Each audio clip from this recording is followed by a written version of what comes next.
Nilinaw ng Prime Water Infrastructure Corporation na walang kinalaman ng DPWH sa lahat ng kanilang venture deals kasama ang mga local water districts. Ito ay matapos ibunyag ng Malacanang na ang mga joint venture agreements ng kumpanya ay dumami noong naka-attach ang Local Water Utilities Administration sa DPWH. Ito ay naganap noon daw si Senator Mark Villar pa ang may hawak ng ahensya.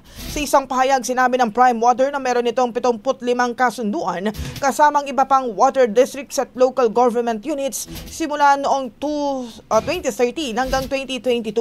Kasabay nito nanindigan ng firm na ang mga deals na ito ay sumusunod sa mga patakaran ng pamahalaan at na-clear sa Office of the Government Corporate Council. Hindi rin umano bahagi ng approving process ang DPWH. Mababatid na humaharap sa patong-patong na reklamo ang Prime Water dahil sa hindi magandang serbisyo.